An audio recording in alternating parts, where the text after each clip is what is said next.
Welcome back, everyone, to the Aegis Guilty Gear Strive Team League. We are here in week number 4. I'm LaserGician, joined by my favorite of seasons, Salty Boy. How's it going, man?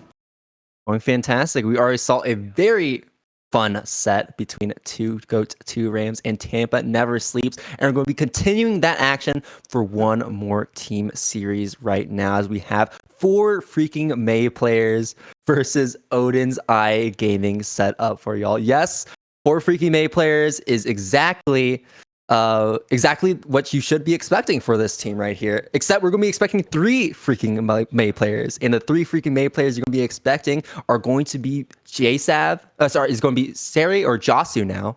JSav and Toby Clone. And then over on Odins Gaming, we have Daniel Saz, Saiboshi, and ya boy Squanto going to be showing up right now. But LaserGician, you said you want to point out someone from Odins Gaming as well. I do actually. Kyoku Reset, the 4th member of Odins Gaming, not going to be playing today. A friend of mine goes to my locals, but importantly, is going to be showing up to our regional next week Boston Blue Beats Beach episode. If you guys want to check out any fighting game action next weekend, I'm going to be there. I'm going to be on commentary, not for Strive. I'm doing different games, but we got some of my favorite of my local friends here going to be on the mic for Strive, as well as a whole bunch of other games. We got, I think, like 19 games or something like that. It's going to be a great time. If you're in the New England area, this is definitely one to pay attention to, because likely that there are going to be a couple names you recognize there. That's my shilling for the night done, because I have to do it. Got to rep my squad. But in the meantime, we got a squad full of May players. I know it's abysmal, but it is what it is. We respect the players because they're playing the game as Daisuke intended. We got Jasav, Toby Clone, and Sari coming through today to run their sets. Couple interesting things we see here. We see Jasav got 49th at Combo Breaker this year, which had a lot of players. So getting into the top 50 is hard to do. Really kind of impressive. Also, a couple other accolades here. Kobe got about 190, give or take, at EVO 2023. 4th player on that team, not playing today. Takes a bit more of an administrative role. I saw you in chat earlier, Kobe, so good to see you. And on the other side, on Odins Gaming, like you said, your boy Squanto on the Potemkin, Daniel Saz on the Elfelt, recently buffed Elfelt and recently buffed Potemkin, mind you, with those mid-season patch notes rolling through, and then Saiboshi on the Biken. Not doing as well. kind of got hit actually because of those DPRC changes, but I'm really excited to see how Saiboshi will be piloting this character. But the MVP for the Odins Gaming team will be your boy Squanto, the big man himself, the Potemkin, making top 8 over at CEO this year. Really good stuff, and is going to be that huge threat for these 3 freaking May players to try and beat. Yeah, I have no idea how the Potemkin May matchup is going to go now with the Potemkin changes, especially with the Wild Assault changes. Potemkin was one of the characters that benefited the most from White Wild Assault alongside, well, really all of them, but Potemkin really needed it. So I'm curious to see how that ends up playing out. In the meantime, we got Jasu going up against Daniel Saz, May number 1, against the newly refreshed Elfelt. It's also hard to say how this matchup is going to go as well, because, there aren't really any May players, but this team here is trying to prove us wrong. We'll see how it's going to be going, and we're going to be locking right into playing out the intros real quick as well to set the scene for the final 3 sets of the evening. You got to appreciate some people who appreciate fine cinema. We put so much effort into these openings, gotta let them rock once in a while. Speaking of letting it rock, the DP, or rather the burst, coming through out of our first May representative, forcing Daniel Saz into the corner. Ooh, the counter hit though, with meter behind this to confirm out of the Rekka. The corner pressure with the Pineberry now launching. I think it doesn't matter for that combo, but it's interesting nonetheless. Now, this is where it gets really scary, because Daniel Saz as Elfelt has a ton of neutral skips. And when she does get in, they're literally unreactable overheads. There's the block on that wire. So you're actually going to be reacting to that because we Roman cancel to try and extend the pressure. And now, right now, Jasu is on that back foot against Daniel Saz. But with that counter hit, Dolphin, we're going to be getting that overhead kiss to bring Daniel Saz into the corner. Ooh, jumps out of the corner without too much contestation, though. back in the corner already because May's hitboxes are demonic. Faster C into the up Dolphin, trying to catch any of the jump outs that Daniel Saz was already representing. So we're seeing quick adaptations here out of 4 freaking May players. And summoning the whale? Is that enough damage? Yeah, it is. Breaking the wall for the unscaled for a perfect. Yeah, Daniel Saz may have taken that first round, but Josu here was able to take a perfect instead. Now Daniel Saz is going to be turning things around here, throwing them into this pressure. But I really like Josu's usage of FD to push Daniel Saz back because that basically puts Daniel Saz at a range where these mix-up tools are whiffing.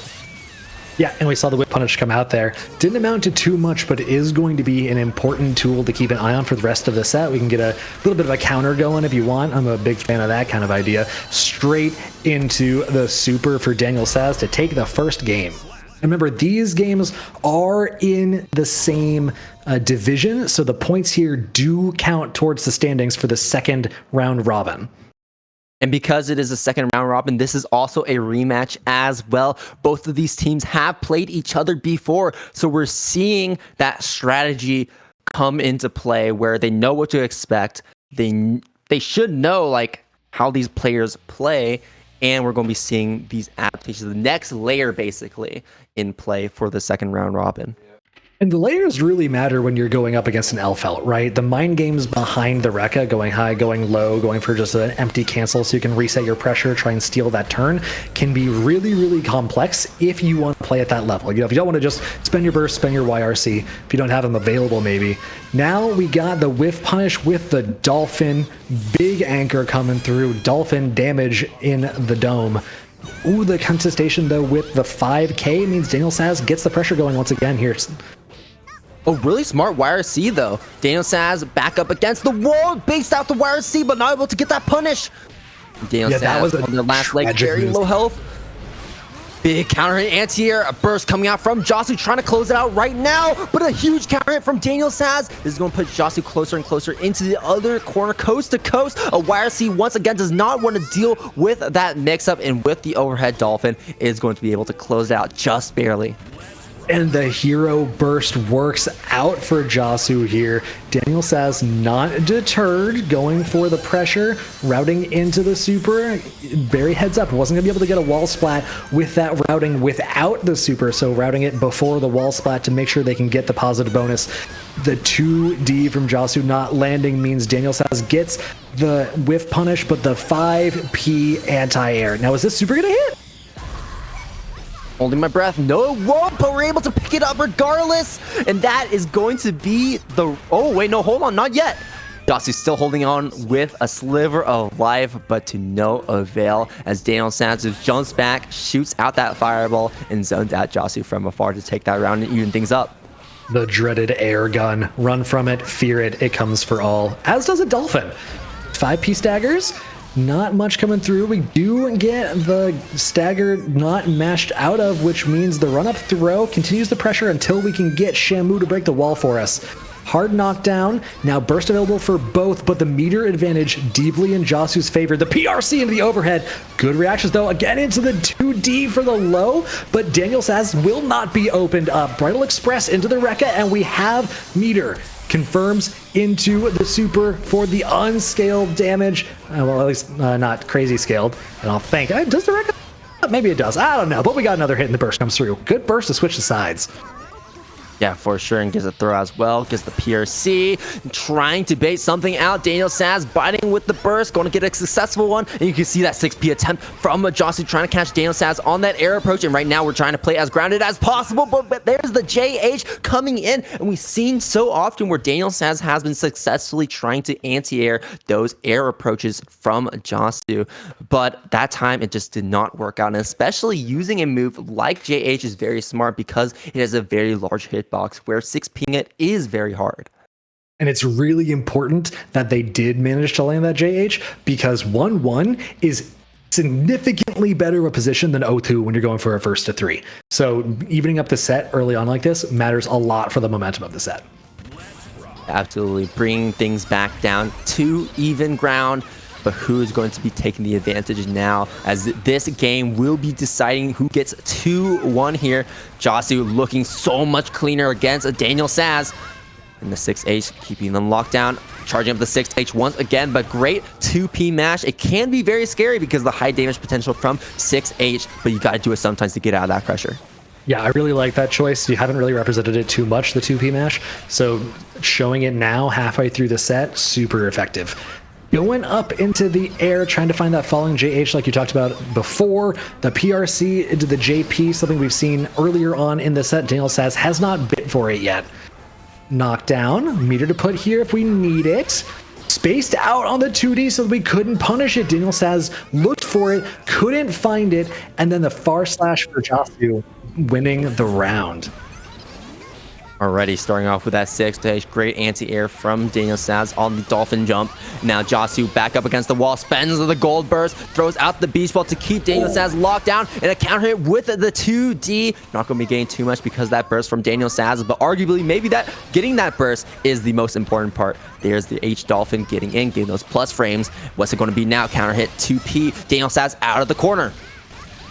Yup, really strong corner carry here for Elfeld as well, using the Bridal Express, the Rekkas, all those tools available. The 5P anti-air keeps Josue in the corner, just trying to box them in with not punished. That's okay though, we're still getting a positional advantage, but catching the toes with the 2D, confirmed with the Wild Assault, with the RC, sending him flying through the air, holding up the anchor like we just don't care. The BRC blocks the dolphin, but we mash out anyway. PRC into the throw. Back row incident. Daniel Saz has an opportunity here. And that opportunity will be found as Daniel Saz closes it out to bring us 1 round apiece yet again. These players are just trading wins back and forth, but only one can come out on top. Only one can bring the score to a 2-1 and get that advantage. And we're right now, Josue is going to be getting a big counter to try and hopefully get that to happen. However, to no avail, drops the combo. Daniel Saz trying to scramble here in the mid screen, opening up Josue, but Josue is going to be the one to open them up instead. New layer there with the barrier, whose name I don't remember, the 214D. Oh my god, the damage. Okay, Mei just killed you. I guess that happens sometimes. That is one of the reasons Mei is extremely strong in a tournament setting. It does just kind of pump out damage sometimes. So that's 2-1 in favor of Josue. Yeah, a very strong character and also a very underrepresented character as well. When you think of Mei players, like I said, like no Mei players exist at that tippity top level. Really, like the only player playing that character is Slash. So just you wait for Lord Knight's villain arc to finish. Maybe you might be right, but a lot of these players may not have that Mei knowledge really well equipped. Oh, ooh, the burst? It's gonna land, right? Yeah, there it is. Yeah, no RC to try and bait it out. Right. Sending out the beach ball, the throw to switch the positions, and the cross up on the falling aerial. Then we get the leap into the JP for the overhead. Bounce. I think that was burst safe given the speed of the dolphin using the S version instead of the H version. Ooh, we're getting a little cheeky here. Charge 5D, okay. Yeah, you know, just asserting dominance in neutral as one does occasionally. Going for the mix-up with the RC, trying to stay low, and the BRC into the JP. That is a mix-up Josue clearly really likes. We've seen PRC, red RC, and now blue RC into JP for overheads, so you can get a confirm off of that. I like the usage, but Daniel Saz has already shown they're willing to defend high in those situations, so I'm curious to see how much more use it really gets. I'm also really liking how often Daniel Saz is actually challenging after these dolphins as well. Yeah. Noticing that because it's not H dolphin, we can challenge afterwards. And because Josue keeps going for these options afterwards, there's potential for those counter hits or punishes. But right now, Josue is going to be getting this throw here mid-screen. Backing up, though, relieving that pressure from Daniel Saz, but Daniel Saz not taking that time to gain any space. Josue whiffing kind of a lot in these later sets. Oh, Daniel Saz finding the confirm 1 round apiece. Like you said earlier, back and forth on the wins here. Very even set between these two. Poking with those 2 S's, those far slashes as well. trying to find some hit as the other opponent gets a little too aggressive, but now Daniel Sass has the opportunity to get very aggressive. We saw the FD come into play, but still there are many other options off of that Rekka series that LFL can go for that can bait out trying to get out of those strings if the overhead does miss. And all of that came off the back of a preemptive far slash, right? We're just trying to box Josu in the corner and challenge anything they put out with a big freaking hitbox. Speaking of big freaking hitboxes, though, there's still a Mei on the screen, throwing around Shamu, gets the wall break, has positive bonus, but the burst from Daniel Saz is still in play. Oh, we're going straight for the super? That's not going to hit. That's going to be... Wait, no, it does. Okay, I saw the super coming out, but it was in recovery. That was a whiff punish super. Chat Salty didn't believe. Get him. Get him. Shun the non-believer. 2-1 on the set now. I have one more game required to win the set. Sometimes you just want to send it with your meter. And you had the burst behind it in case it didn't land. So I suppose it's something that does assume your opponent didn't have any way for burst safe punish routing. But sometimes the full send is the unexpected option, and sometimes it lands. Who knows? Who knows? Yeah, who knows? But this is set point. We're seeing if we can take it right here, right now. Josu finding that JH hit. No follow-up. Deflection. I love the deflect shield, yeah. There's that 6P I'm talking about. Daniel Sass has been representing that 6P very often because Josu loves to go for those air approaches. Yeah, absolutely. We've been talking about the JP mix-up. We've been talking about the way they've been using the leap off of the Dolphin for mix. Here we go. Hard knockdown for Josu. Soft knockdown, apparently. I thought it was a hard one. My bad. Going up in the air again. Stagger pressure coming through. Run up 6P, exactly like you were talking about earlier. That is both willing to challenge and willing to use the 6P. Not as an anti-air this time, but for the upper body invulnerability when the hammer is about to come down on your head. Very well played there from Daniel Saz taking that round. And there's that J2K mix as well. Very classic Mei mix. We saw that. we said that like very early on, like very first season of the game, and it's still in a full effect. There's the super coming out. That's going to be finishing the job. Very clean.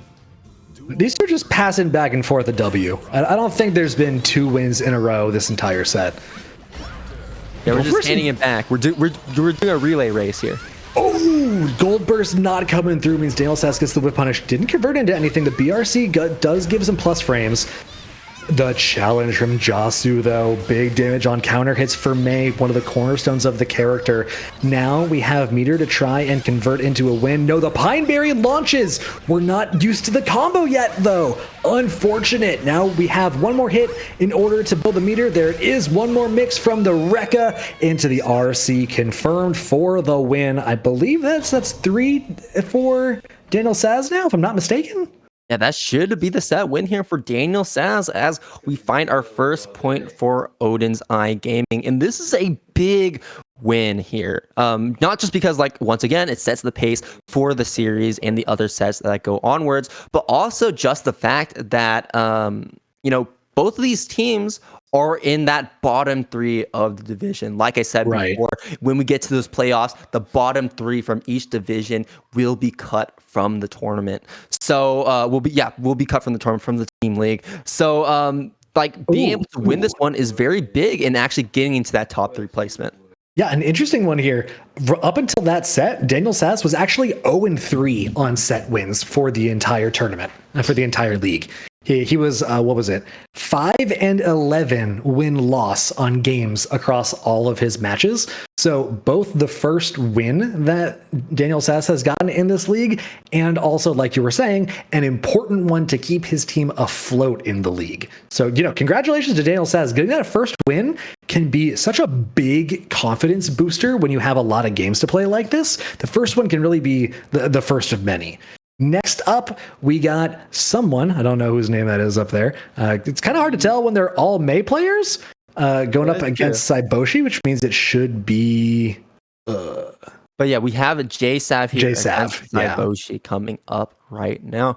just saving the strongest player for last in that anchor position in the form of Toby Clone. But we're not getting into that just yet. As like we said, we're getting into JSav versus Saiboshi. And this is going to be a very interesting match to watch. I'm actually not too sure how this is going to swing between these two players.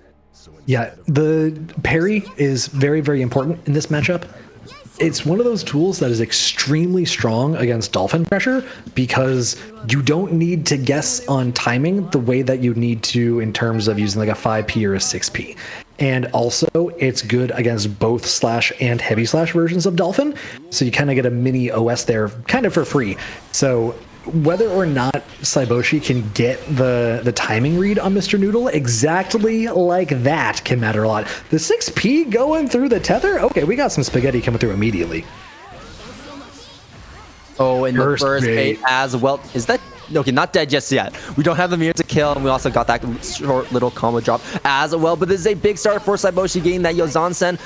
Not able to extend it too much, and we're trying to control this airspace as well with those JDs and with those JSs. Look at that, chasing JSav up into the air, and this is one of the things that Baiken does excel at with those JDs to cover those air lanes, but you still have to worry about the ground as well, and that's where JSav was able to squeeze out that win with the Dolphin approach. Yeah, I feel like it's a little too preemptive on the JDs. Like, yes, May definitely wants to go into the air a lot, but Mr. Noodle and JSav hasn't really shown a lot of that aerial mobility quite yet. I'd like to see that be like a layer 2 than more than a layer 1. Maybe rely on Tatami a little bit more, but who knows? Saiboshi, strong player, can be able to make the adaptations, I'm sure. In the meantime, though, JSav bringing Saiboshi down quickly. Trying to hit it with a close slash, but didn't believe in it. And instead, they have to believe in themselves to get out of this corner position. They burst after that counter hit, and we have the gunshot as well. And try to take advantage of the plus frame, uses the parry on the super attempt. Lots of damage from that read from Saiboshi. Who would win, a literal orca whale or a pissed off lady with one elbow? Here we go. Oh, Tether wins now. Yeah, exactly. Run up. You can convert off of the tether with the throw. Means Saiboshi gets around there.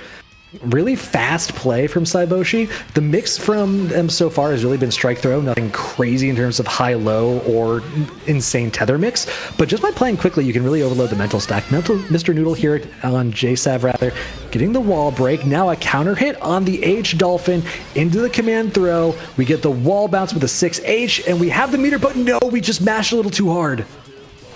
Yeah, a bit of a miss input right there, trying to get that super to come out, but it's okay because now we have full mirror to work with, and we tried to go for the super to close things off early by Saiboshi bursting at the best opportunity possible, and there's going to be that throw to put us into that tether position, but because we were right up in their face, we went for that gold burst, and now positive bonus is scored for JSav, but we're not going to be able to really need to use that meter, as that 5P is plenty to close it off. Yeah, I like the choice to go for the 5P there. It's really safe. It also can Gatling into itself. So because of its speed, it means you have both likelihood of getting the punish, because Yozansen is very minus and was done pretty high up into the jump arc. Means you are safe if they block it, and means you can frame trap by mashing it a couple times. So good heads up choice there in terms of how you want to structure your challenge. 1-0 for JSav here. Saiboshi, I feel like they just need to calm down a little bit. Looks like they're trying to make too much happen too quickly to me. First comes through. First early. Yeah. Oh, that counter hit here for Saiboshi. Going for the mix. We got the cross up high into the setup. Frame kill so we can get the throw on wake up. JSav with the counter, though, goes for the wake up throw. Finds the aquatic assist and the JD for the wall break. Very well played from JSav after that post throw situation. And what a whip punish on that round start far slash from Saiboshi with a far slash in return. JSav playing very clean right now. It's only going to continue as we send Saiboshi through the wall. About to get that burst back, but we have very low health, and we're going to be needing to make something count. Final round as well. Falling JH. There's the 6K. You can see that JSav is actually trying to reset Saiboshi in a lot of situations to try and avoid that burst situation. But instead, once Ooh. again, that 5P match, it has JSav's back this entire set, and is going to be giving JSav another point in this set, as now we're sitting at a 2-0. I really like JSav's decision at the end of the game there. The H Kabari 2 RPS is, do they go for the follow-up or do they not and try and reset pressure? And if they do go for it, do they have meter to try and extend, or do they try and not spend the meter to steal a turn? The 5P mash is a great choice there, because even if you get counter hit out of it, it's not going to be the end of the world, because you have a good likelihood to recover in time, and also it punishes very, very quickly, and you didn't have a lot of damage that you needed left to do. So good heads up play there. Again, winning a game with the 5P mash, but now JSav has to spend the burst early and the JH into the Yozansen with meter behind it. Oh, not quite enough for the wall break though. Oh, but we're going to get the wall break off of this situation instead. Building up some bursts from JSav. There's the H Kabari after the area shift, and that will be a perfect going to Saiboshi, trying to turn things around after that 2-0 from JSav. Yeah, finds a hit in neutral after the Dolphin on the second round. Risks being cranked a little bit. Good challenge though. Yeah, great challenges with those far slashes. I've been saying it in that previous set with Daniel Saz, and I'm going to be saying it again with Saiboshi, noticing that those are the S Dolphins, that they're not plus, and we can challenge it with those far slashes. Here we go, the strike throw from Saiboshi. We've been seeing it all set long. Oh no, went for something tricky, ended up getting a whiff. The up Dolphin challenges the tether mix with the falling JH, and we got the 2D into the confirm with the RC, and we're on set point for JSav. Honestly, what a challenge with that up Dolphin. I did not expect that to come out in that situation. Yeah, that was some really heads-up matchup knowledge, right? That was something that only really works against Baiken in a tether scenario. And getting the 2D again for this looping pressure. The PRC into the JP like we saw in the last set. JSav learning from his predecessors, going for the air throw, and then the 5P mash again. And the air throw, this man plays Guilty Gear. That is going to be the set for JSav. Very quickly taking a point back for freaking May players. And I love how both of these sets, both of these team series, the one in the cross division and this one as well, have been going 1-1 after those first two sets. Not deciding the winner just yet, as we get right into our set number 3 to decide it all with the anchor position. Toby Clone versus ya boy Squanto. Yet another May player, who could have guessed, versus the resident Potemkin player, not just in Odins iGaming, but really just all over Stride. Because remember, your boy Squanto made 9th place Texas Showdown 2024, made top 8 at CEO. He's been on a crazy streak with this character, and I think it's only going to be getting better.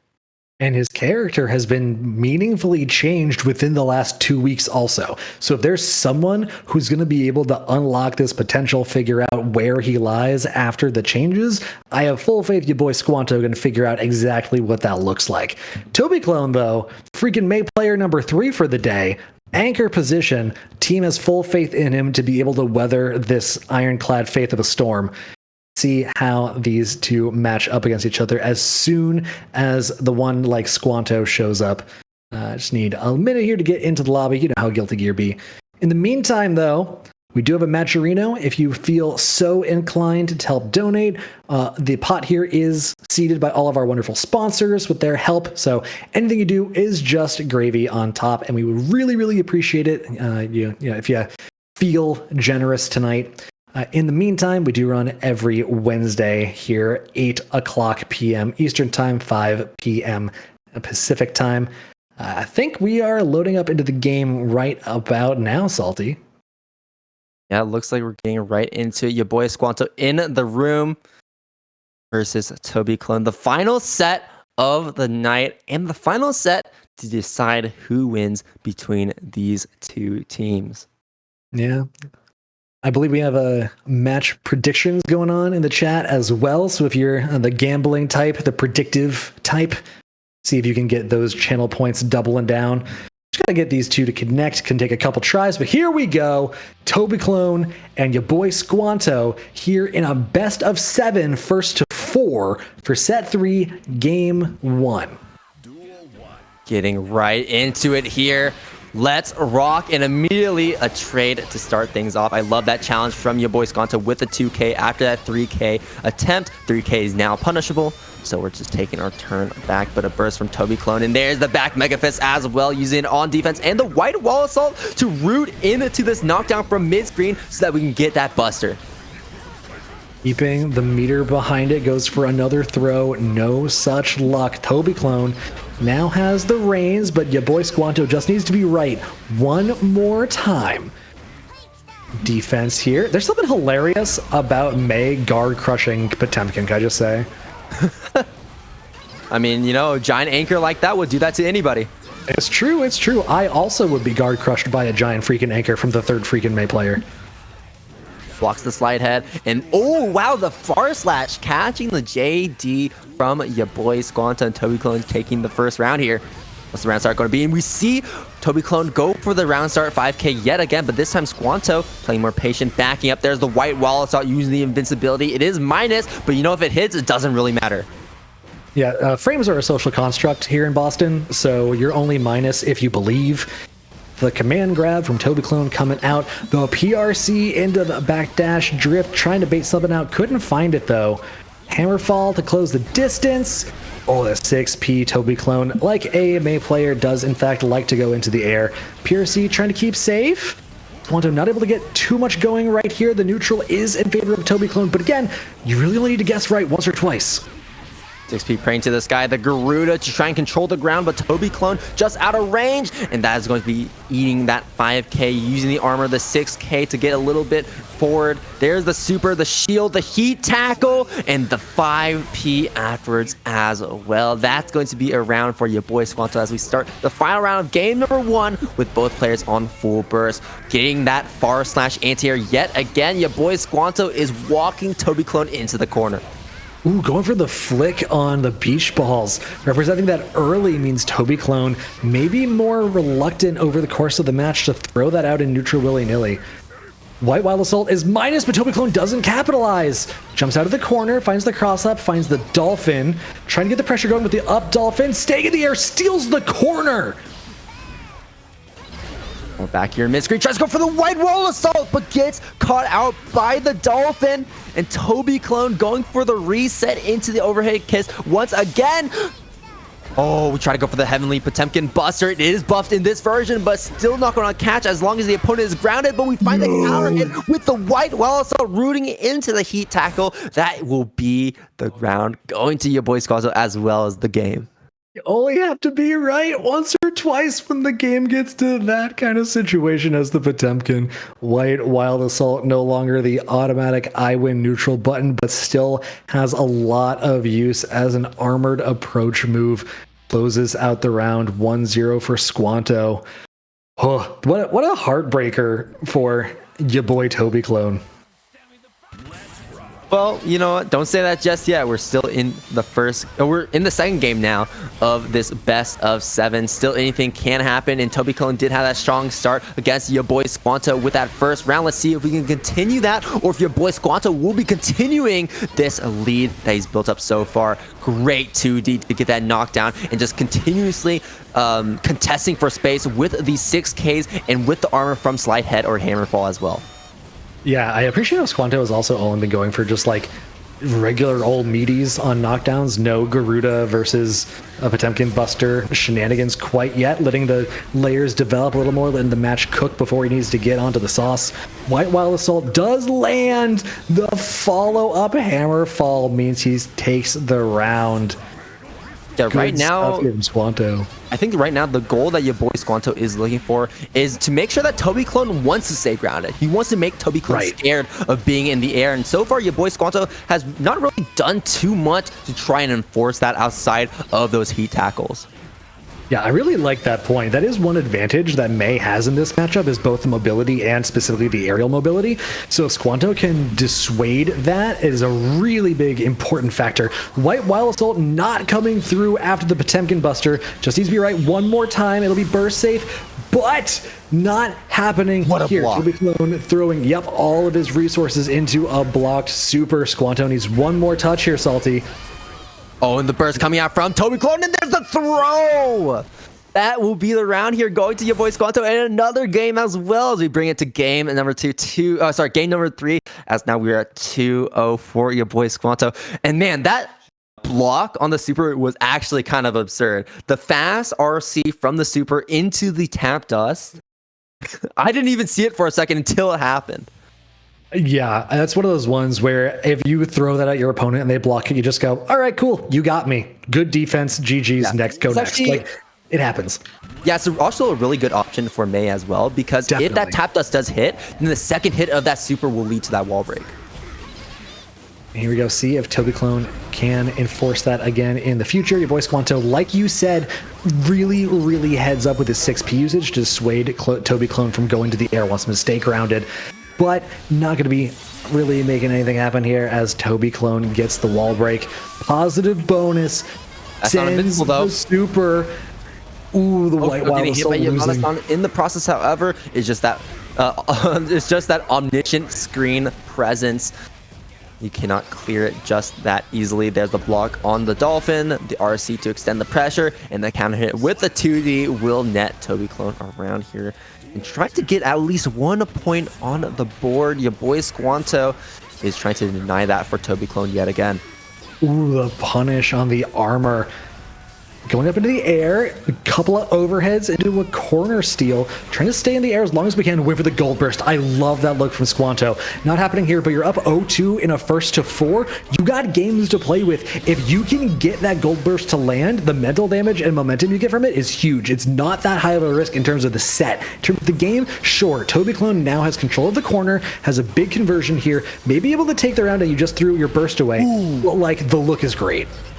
What a double jump to avoid the air throw, and that will be the first point going to Toby Clone as we bring it down to a 1-2.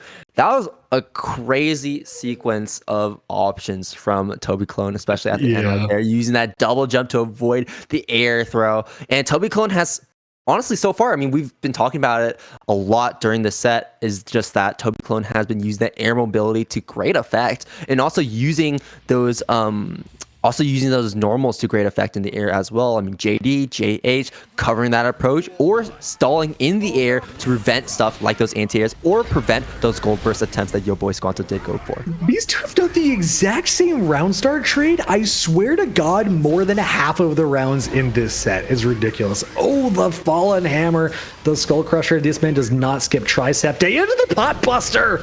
Oh, perfect here. No, not quite. A pseudo perfect here for your boy Squanto.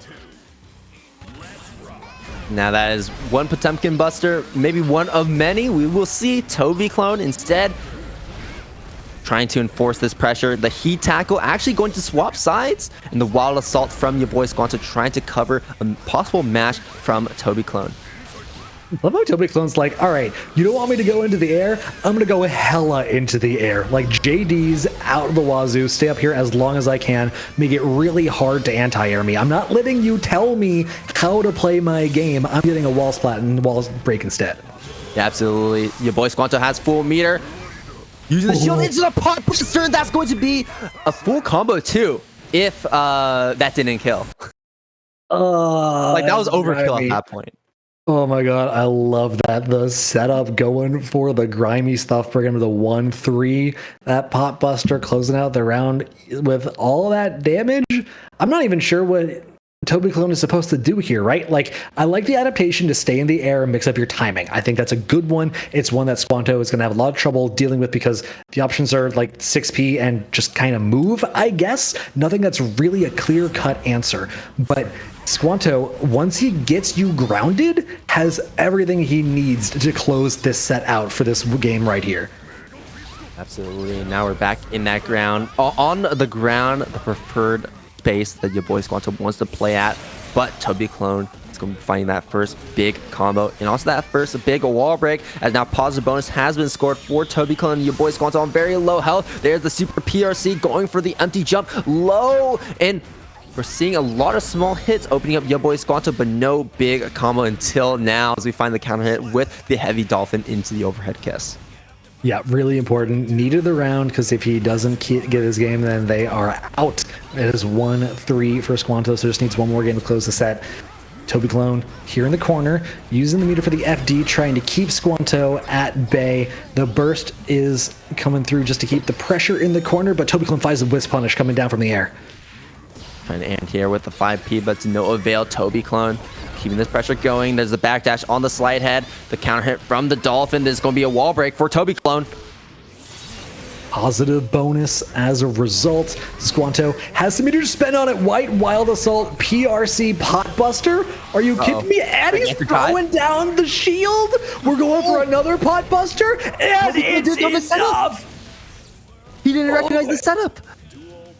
That's the second time he got away with it, and now he's on set point.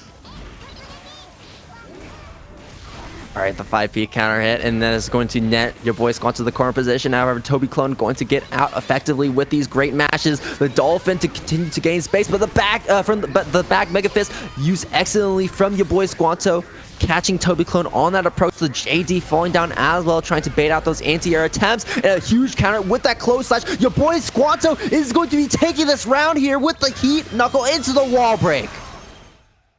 That will do it. The set goes to Squanto 4-1 in a honestly just dominating fashion. There were moments of brilliance there for the competition, but Toby Clone just not really able to get it going the way he needed to. You did see the layers developing. You saw the way that they were trying to make the adaptations between the aerial mobility and trying to use the burst a little bit more aggressively to keep spacing, honestly, just to keep Potemkin off of you.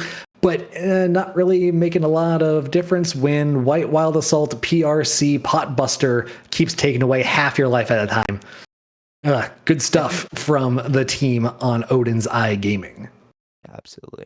And I think that's also what makes your boy Squanto such a strong player as well when it comes to this character. It's just the fact that he rotates through those tools so excellently, and a lot of Potemkin players can easily just fall into a certain gimmick for these sets, and your boy Squanto just does not do that. And that really just gave them that win in the end with a dominating 4-1 over 4 freaking May players. But that will be all of the sets for tonight. Remember, we still have that Matcherino code. We still have that Matcherino there. If you just hit !Matcherino in the chat, so you can donate to the players if you enjoyed any of these sets as we get further and further into this regular season, and we get further and further into this team league as a whole. And if you want to get further and further into cool ways to spend your money, boy, do we have a solution for you with Zen Market. They are the best way to buy goods directly from Japan. They'll help you buy items from over 10,000 shops in Japan, as well as place bids on auctions on your behalf and help you with shipping, everything you could possibly need for getting anything from overseas. They can consolidate all your items into one box and ship internationally, so you don't have to worry about coordinating a whole bunch of shipments all at once for everything that you want to get. They've got excellent customer service in over 19 languages, and that's one of the many reasons Zen Market is trusted by over 2 million users worldwide. So if that's something that interests you, check out the panel below the stream or click the link in the chat to try them out now. If you use the promo code Aegis, AEGIS in all caps, you'll get 1,000 yen off of your first international shipping fee. So go ahead, check out that fancy Kit Kat you've been looking for, get that anime poster that you don't want your girlfriend to see. We're not going to tell anyone, and you'll get it with a discount. Yeah, but that will be the day. That'll be the team league for us today. That'll be week number 4 coming to a close. And I don't have anything left for y'all. I'm Salted Boy. I'm Lasergician. And we're going to be signing off. See y'all next week.